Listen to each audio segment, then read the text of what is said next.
Hello everyone, Radhe Radhe. आज के video में हम बताएंगे रमा एकादशी की बहुत ही सरल पूजा विधि। और देखिए, कार्तिक मास की शुरुआत हो चुकी है और ये महीना भगवान विष्णु जी को समर्पित होती है। और इस महीना में रमा एकादशी के व्रत रखा जाता है। और रमा एकादशी का व्रत हर कार्तिक मास की कृष्ण पक्ष की एकादशी तिथि का दिन रखा जाता है।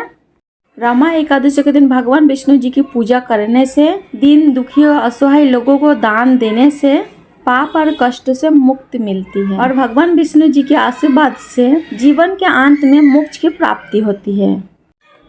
और इस वर्ष 2024 रमा एकादशी 28 अक्टूबर को है और एकादशी के पारण है 29 अक्टूबर सुबह 6:23 से लेके 8:35 तक। तो इस टाइम पे आपको पारण कर लेना है। तो देखिए, रमा एकादशी के दिन सुबह सुबह स्नान आदि करने के बाद अगर आप लड्डू गोपाल जी की सेवा करते हैं तो सुबह उनको जगाइए। जगाने के बाद उनको दूध का भोग लगा दीजिए। तो देखिए, हम लड्डू गोपाल जी की सेवा करते हैं तो सुबह जगाने के बाद लड्डू गोपाल जी को हम दूध का भोग लगाएं। लगाने के बाद हम स्नान कराएंगे। तो देखिए, कोई भी एक बर्तन ले लीजिए। तो देखिए, हम इसी थाली पे लड्डू गोपाल जी को स्नान कराते हैं। तो सबसे पहले हम स्वस्तिक बना लेंगे। स्वस्तिक के ऊपर हम तिल या फूल का हम आसन दे देंगे। उसके ऊपर हम लड्डू गोपाल जी को विराजमान करेंगे। तो देखिए, छोटे से नन्हे से लड्डू गोपाल जी मेरे आ गए हैं, तो उनको हम विराजमान कर देंगे। और देखिए, एकादशी के दिन आप लड्डू गोपाल जी को पंचामृत से स्नान कराइए या आप कच्चे दूध से स्नान करा सकती हैं। तो सबसे पहले हम शुद्ध जल से स्नान कराएंगे, उसके बाद हम कच्चे दूध से स्नान कराएंगे। आप चाहे तो पंचामृत से भी स्नान करा सकती हैं। और लड्डू गोपाल जी भगवान श्री विष्णु श्री कृष्ण जी की बाल स्वरूप है और एकादशी के दिन श्री हरि विष्णु जी को समर्पित होता है। इसीलिए इस दिन लड्डू गोपाल जी को विशेष सेवा की जाती है। तो देखिए, दूध से स्नान कराने के बाद हम फिर से शुद्ध जल से स्नान कराएंगे। स्नान कराने के बाद जो दूध जल पंचामृत है उसको आप प्रसाद स्वरूप ग्रहण कर सकती हैं। उसके बाद हम लड्डू गोपाल जी को सॉफ्ट टॉवल से अच्छे से पोंछ लेंगे। पोंछने के बाद हम लड्डू गोपाल जी को सुंदर सा श्रृंगार करेंगे। तो देखिए, अच्छे से पोंछने के बाद हम लड्डू गोपाल जी को वस्त्र पहनाएंगे। तो देखिए, हम पीले रंग का वस्त्र पहनाएंगे। अगर आपके पास पीले रंग का वस्त्र है तो आप जरूर पहनाइए, क्योंकि पीले रंग भगवान विष्णु जी का अति प्रिय है। अगर पीले रंग का वस्त्र है तो आप जरूर पहनाइए। अगर नहीं है तो जो भी वस्त्र आपके पास है आप पहना सकते हैं।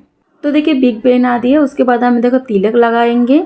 तिलक लगाने के बाद मुकुट पहना देंगे। हाथ में दे देंगे हम बंसुरी।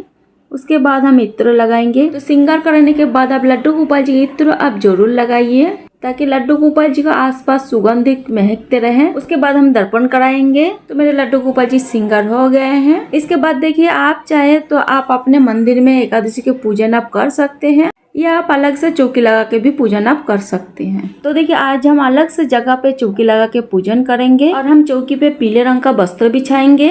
भगवान विष्णु जी की पूजा में ज्यादा से ज्यादा पीले रंग का इस्तेमाल किया जाता है। तो देखिए, हम पीले रंग का आसन बिछा लिया है। उसके ऊपर फूल या तिल के आसन दे के लड्डू गोपाल जी को हम विराजमान कर लेंगे। और अगर आपके पास लड्डू गोपाल जी नहीं है, भगवान विष्णु जी की फोटो या मूर्ति है, आप उसे भी विराजमान कर सकते हैं। उसके बाद हम गणेश जी को भी विराजमान कर लेंगे, क्योंकि हम अलग से जगह पे चौकी लगा के पूजन कर रहे हैं। अगर आप मंदिर में पूजन कर रहे हैं तो गणेश जी को विराजमान करने की जरूरत नहीं है। उसके बाद हम दिया जलाएंगे। आप चाहे तो देसी घी का दिया जला सकते हैं या फिर आप तिल का तेल का भी दिया जला सकती हैं। तो देखिए, हम देसी घी का दिया जलाएंगे। उसके बाद हम दीपक का पूजन कर लेंगे। उसके बाद हम सबसे पहले जल के छींटे लगा के सभी को हम स्नान करा देंगे। उसके बाद हम गणेश जी को वस्त्र स्वरूप कलवा समर्पित करेंगे। अगर आपके पास जनेऊ है तो जनेऊ भी आप समर्पित कर सकती हैं।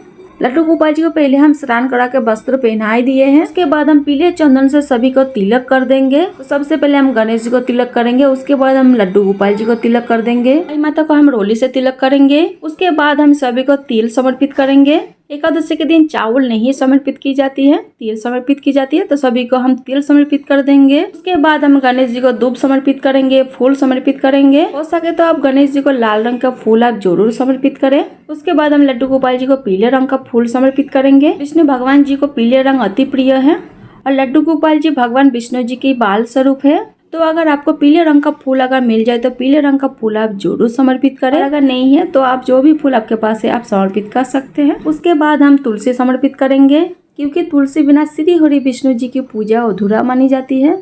उसके बाद हम गणेश जी को भोग समर्पित करेंगे। तो गणेश जी को हम अलग से भोग समर्पित करेंगे, क्योंकि गणेश जी के भोग में तुलसी नहीं डाली जाती है, इसीलिए हम अलग से भोग समर्पित कर देंगे। उसके बाद हम लड्डू गोपाल जी को भोग समर्पित कर देंगे।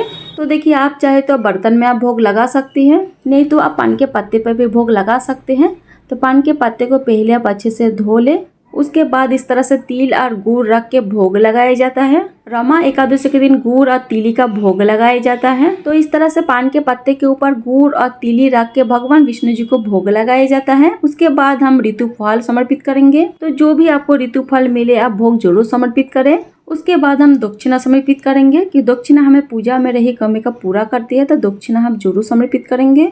तो सामर्थ्य अनुसार दक्षिणा आप जरूर समर्पित करें। उसके बाद हम धूप दीप दिखाएंगे। उसके बाद हम रमा एकादशी का व्रत कथा सुनेंगे। तो एकादशी की व्रत कथा सुनने के लिए हाथ में तिल और फूल ले लेंगे। उसके बाद हम रमा एकादशी के व्रत कथा सुनेंगे। तो रमा एकादशी का व्रत कथा पढ़ भी सकते हैं या आप मोबाइल से भी सुन सकती हैं।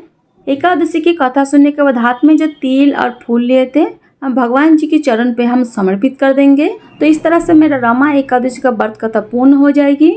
कथा सुनने के बाद हम आरती करेंगे। तो देखिए हम कपूर से आरती करेंगे। आप चाहे तो जो दीपक आप प्रज्वलित किए हैं उससे भी आरती कर सकती हैं। तो हम प्रेम पूर्वक आरती करेंगे। तो सबसे पहले हम गणेश जी की आरती करेंगे। उसके बाद हम लड्डू गोपाल जी का आरती करेंगे। तो अगर आपको आरती आती है तो आरती गा के भी आरती कर सकते हैं या फिर ओम नमो भगवते वासुदेवाय नमः बोल के भी आरती कर सकती है। तो बहुत ही प्रेम पूर्वक हम आरती करेंगे। तो आरती करने के बाद हम आचमन करेंगे, यानी हम आरती ठंडा करेंगे। और जो भी भोग प्रसाद आप लड्डू गोपाल जी को समर्पित करें तो उसमें तुलसी दल अवश्य डालें। उसके बाद हम भगवान से पूजा में रही कमी के लिए क्षमा याचना करेंगे और मेरे परिवार की मनोकामना पूर्ति के लिए भगवान से प्रार्थना करेंगे। तो मेरा इस तरह से जो सुबह का पूजा है पूर्ण हो जाएगी। उसके बाद जब मेरा दीपक ठंडा हो जाएगी उसके बाद जो भोग प्रसाद हम समर्पित किए हैं तो परिवार में सभी सदस्यों को प्रसाद स्वरूप हम बांट देंगे। और चौकी अभी नहीं हटाएंगे। हम शाम को भी इस चौकी पे हमें दीपक प्रज्वलित करना है और आरती भी करनी है। तो रमा एकादशी के व्रत करने से हमारे जीवन में धन की कभी कमी नहीं होती है और बहुत सारे सुखों की प्राप्ति होती है। ब्रह्म होते पापों जैसे तो हमें मुक्ति मिलती है। और अगर व्रत आप नहीं भी करते हैं तो रमा एकादशी के दिन भगवान श्री विष्णु जी की पूजन आप जरूर करें। तो रमा एकादशी का सरल पूजा विधि वीडियो अगर आपको अच्छा लगा तो वीडियो को लाइक जरूर करें और सरल पूजा विधि वीडियो देखने के लिए मेरे चैनल को सब्सक्राइब आप जरूर करें। मिलते हैं किसी और वीडियो के साथ, तब तक के लिए राधे राधे, जय श्री कृष्ण।